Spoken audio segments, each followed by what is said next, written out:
குறிப்பொன்றை கொடுத்தார் சாயி.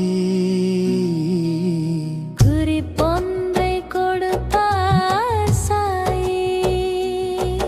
தன் உடலை உதிர்க்கும் காலத்தை உணர்த்தும் குறிப்பொன்றை உணர்த்தினார் சாயி.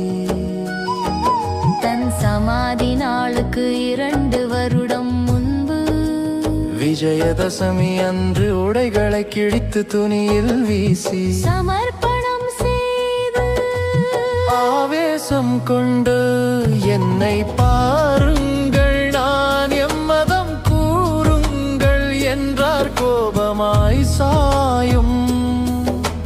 தைரியம் கொண்டு பாகோஜியும் சென்று உடையணிந்து விட இது என்னுடைய ஷிமோலங்கென்றார் சாயும்.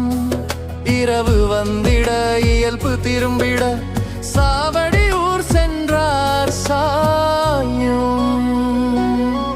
ராமசந்திர பாடிலுக்கு பெரும் காய்ச்சல் வரவும் துடித்தார். தாங்க முடியாத வேதனை உடனே தன் இறப்பு என்று என சாயிடம் கேட்டார்.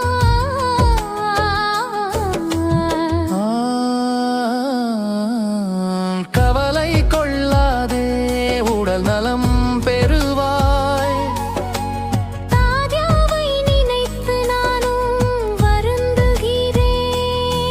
2 வருடம் சென்று விஜயதசமி அன்று அவன் கால முடியும் எனவும் உரைத்தார்.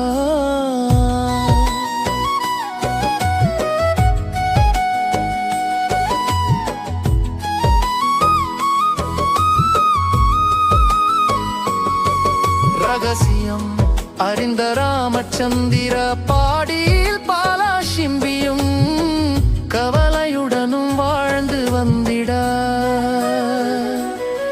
2 வருடம் செல்ல தாத்யா உடல் நலம் குன்றி சாயை நினைத்து படுக்கையில் வீழ்த்தும் இருந்தார். அத்தருணத்தில் சாயின் உடல் நலம் பாதித்து இருக்க தனக்கு சேவை செய்த லட்சுமி பாய்க்கு 9 நாணயமும் கொடுத்தார். மரண பிடியில் கிடந்த தாத்யா திடீரென பூரணம் பெற்றும் எழுந்தார். சாயின் மீது